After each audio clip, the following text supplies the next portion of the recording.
All right, here's a look at some of the key dates of the offseason. Next up is the NBA draft, June 23rd, 24th. After that, free agency opens on June 30th, and it's time for Summer League action, starting with the California Classic July 3rd through the 6th, and then Vegas Summer League begins on July 9th. We got to look forward to the draft. Lakers have 25th pick. Yeah, I mean, I imagine they go with the big man, Mike. I mean, it's so hard to tell, but best available. Get a center. They've got that's where they got Josh Hart, Kyle Kuzma, like Vitsa Zubac, Let's get us done at 25. Larry Nance Jr. They've done a nice job in that spot. All right, for the mics, I'm Peter. Thanks for watching. So long. Did a great job today. Hey, man, you guys are great. Welcome to another off-day edition of Access Sportsnet Lakers. LeBron James has a massive decision looming. Does he retire, run it back for another season, or could another team actually enter the picture? And here's the bigger question. For the first time in years, could the ball really be in the Lakers' court? We'll discuss. Plus, J.J. Redick walked into a season full of injuries, pressure, nonstop doubters, and still led the Lakers to 50-plus wins, even received some Coach of the Year votes, too. We'll talk about his journey as Lakers head coach after year 2. And a 53-win season, and defeating the odds in the first round was quite the season for the Purple and Gold. We'll relive some of the clutch moments and high-flying acts in our very own countdown to the best of the best. It's the Lakers' top 10 plays of the season, all the plays that put you at the edge of your seat. That's all ahead on Access Sportsnet Lakers right now.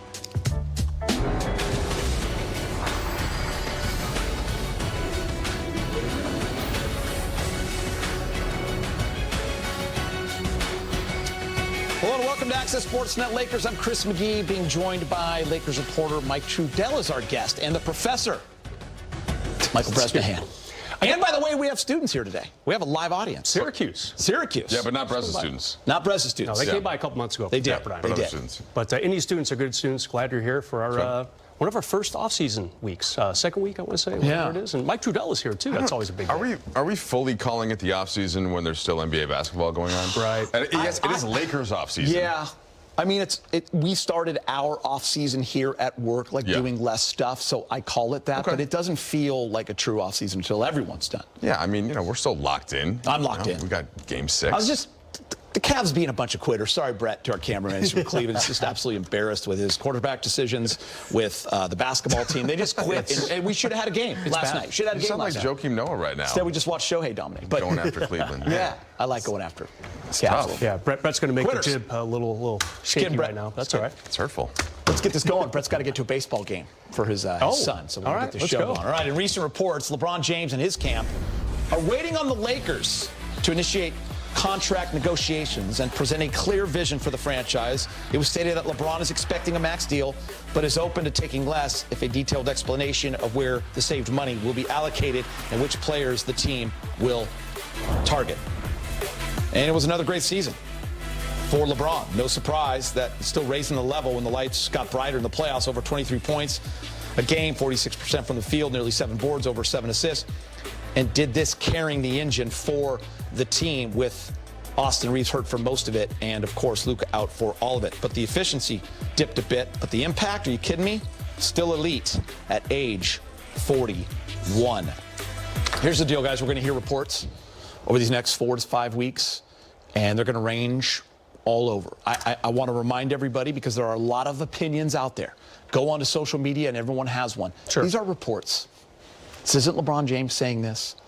People hear things. They can speak for LeBron. They try to weigh in on what they think should happen. So we have not heard from LeBron in terms of what he wants to do next year. He's going to go on vacation with his family. He's going to come back, and then he's going to start kicking that can down the road. But we have heard the latest report about taking a max contract or explaining to me why I should not. Where do you come out on all the LeBron and Laker talk right now, Brett? Well, Geet, you're absolutely right. This is a really hard time to be a reporter. You know, when I was a beat writer at the LA Times for 12 years covering the Lakers, I would hate this period right here. Team's out after the second round. You still have a month and a half till free agency begins and the draft, of course. And maybe it was like, is Phil Jackson coming back for another year? Or what's Kobe going to do? You know, he's due a contract extension. What's going to happen with that? And it's kind of like you really have to have good sources. And unfortunately, the only really good source is the player himself in the NBA. Maybe the agent can help you out as well, but like you said, it's really hard to suss out what's true and what's not. Bottom line, you know, LeBron made about $53 million this past year. The drop-off was incredibly slight for the 23rd season in a row, he's had another powerful one. And he won that first-round series for them against Houston, period. I don't care what anyone says. He was incredible. And, he's going to deserve some money wherever he goes. And if it's here, and if the Lakers do want to, say, hey, can you take 30? And here's why. They definitely need to present, we want this guy and that guy and maybe that guy too. And isn't that fair on both sides for LeBron to say, okay, if I'm going to take a less number and I'm willing to do that, where's that money going to be allocated and what are we doing? And for the Lakers to say, hey, here's why we want you to do this. Right? It's fair. Both could be true. Yeah, so it's understandable why there's a certain amount of focus on the money and what is LeBron still worth at this age. You kind of alluded to the success that he's had that's completely unprecedented. What do the Lakers have to give? If the Lakers do give a certain number, can they improve the rest of the roster enough to actually win a championship, which of course is the goal every year for the Lakers. So I get that. That's a key part of the conversation. That's something that LeBron, his agent, the Lakers themselves will sit down and negotiate and figure out one way or the other. But from a basketball fit standpoint, from a life fit, and this would be from LeBron's perspective, from a Lakers roster perspective, from a Pelinka or JJ Redick perspective as to can you find somebody that does what LeBron does, who's out there on that's available? No. Can LeBron find all of the things that the Lakers have to offer? And that's not just the roster, but that's the city of Los Angeles. That's the fact that his son plays on the team. That's the fact that his 11-year-old daughter happens to be here, that his wife is here, their house, that he is now obsessed with golf. And this is another part of the Austin Reaves conversation, right, in the offseason. There's so many different factors.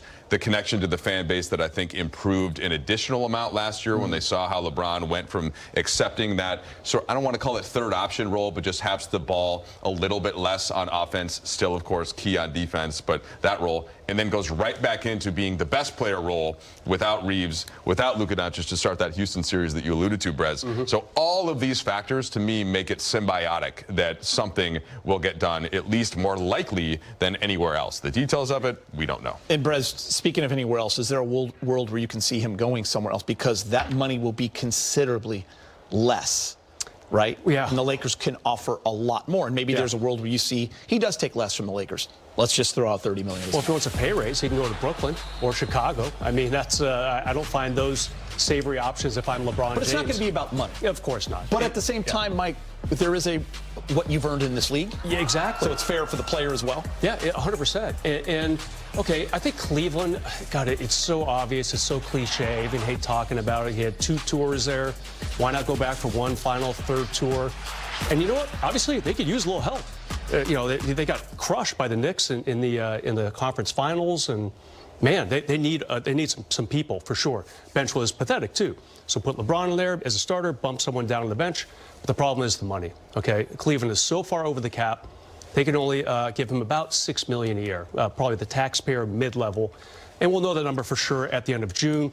But for now, Mike, I think LA is the best fit. He's here. He talked about his family, his up-and-coming young daughter, who's going to be a great volleyball player, as Chris McGee can attest to, knowing that field pretty well with his daughters. And I just think that the easy move is for LeBron to stay in LA.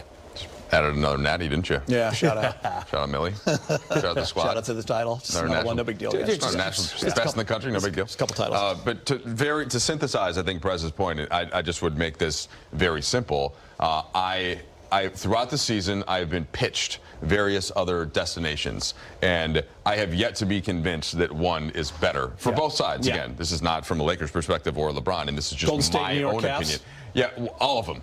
Different ones. People have talked Phoenix, like on. And I haven't been pushed off what I told you a couple moments ago. Yeah. All right, guys. He may not have finished as the MVP as we change course and go to Luka here, but the Los Angeles Lakers guard Luka Doncic, he was named 25-26 All-NBA first team for the 6th time in his career. He secured the honor after leading the NBA in scoring, averaging 33.5 points across 64 regular season games.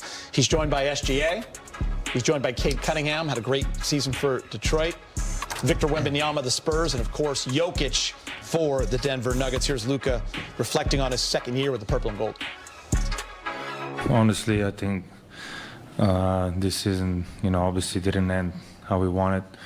But I feel like the last push we made, in the end of regular season, we thought that we can compete for championship. I think we had a great team. We had great chemistry, and obviously playing with AR and Bron was an unbelievable experience. They're two great players, and it was really fun to share a court with them. Luka, looking back at that March, how important was that run? You know, I think you guys had 16-2 record in over 18 games. How important was that to kind of see this team clicking on all cylinders for you in your second year in the organization? I mean, it was pretty amazing. I think the feel in the locker room was very good. I think every time we stepped on the court, you know, everybody was fighting, and most importantly, everybody was having fun. So I think that run we made was pretty special. You know, obviously, I think me and AR got injured in the worst moments, so, you know, that's a little bit of bad luck. Luka, last year when we sat here and had the same type of conversation with you, you had said that you had a lot to unpack, a lot you needed to figure out about everything with the trade. I'm just curious, kind of, what's your sense for the organization in general right now, having had a full season with it, and what have you enjoyed about being a Laker? I feel very comfortable. You know, I like living here. I like playing for the Lakers. It's one of the best organizations in the world. So just being a Laker, it means a lot to me. And, you know, like I said, I feel very good here. So there's nothing else to add to that. Mike Trudell, 6 times he's received this honor. Only 4 other players have done this by age 27. I believe you tweeted this out. How about those names? Tim Duncan, LeBron James, the Big O, Bob Pettit, and now Luka Doncic. How impressive is this? Well, very. If you want further context for this, you can go to the fact that only 22 players in NBA history have ever made 6 All-NBA first teams, period. Wild. And just as somebody that loves the game and just thinks about it from a historical perspective, because that, of course, is the way that we can best understand the players that are playing today, the fact that that happens so little, and the fact that All-NBA first team kind of defines what a season is, shows us the historical relevance that he already has, and he is still in the middle of his prime. You could still argue now on a LeBron scale, right, that's all different because LeBron's prime is longer than any player ever, but he just turned 27 this year. I also think that he made his biggest improvement, Brez, in terms of his physique this year. And that portends well for the future leading into kind of what we're going to expect Luka to look like in his later 20s and his early 30s. But the point is he's got so much great basketball ahead of him, and he's already accomplished these individual awards to show what his greatness is. Well, what he wants now is just to win. The only thing that separates him from those other 21 names on that list, or I guess, yeah, 22 other names in addition to himself, is that he's yet to win a title. That is now what he wants to accomplish. Yeah. And in that sense, I think of the way that like Michael Jordan was, where he didn't win right away in the way that Magic did, in the way that Kobe did after a couple of years at least. Like it's now been enough years where he's like, all right, I've got all these individual accomplishments. I'm sure he wouldn't mind an MVP, but he just wants to win. The skill set is there, and the All-NBA kind of proves it. I feel like we just witnessed the Luka revenge tour. I mean, there's no doubt about it. And things started to pop up last offseason, you know, after the Lakers' quick playoff exit, about how he's working out. And here he is in Men's Health. And here he is in the Wall Street Journal, Mike. I know you're a big reader, but it's like it was interesting to see him appear in all these different periodicals that really don't do sports that well or that much, and especially a sit-down interview with a guy like Luka. It was evident that he wanted to prove people in Dallas wrong. Yeah. I don't know who's still left in Dallas to prove wrong. Obviously, they had some house cleaning going on there pretty much the entire season, but he definitely hammered home the point that, yes, I can be in shape, and yes, I can carry a team to a lot of wins. I still think about that March, 15-2, and it kind of makes me a little bit bummed that he did get hurt early in April. We did not get to see him finish the regular season or appear in the playoffs. Could have been a different story against OKC, Mike. And I'm not saying the Lakers could have won, but I doubt they get swept. All right, guys, free agency is a month away, and the Lakers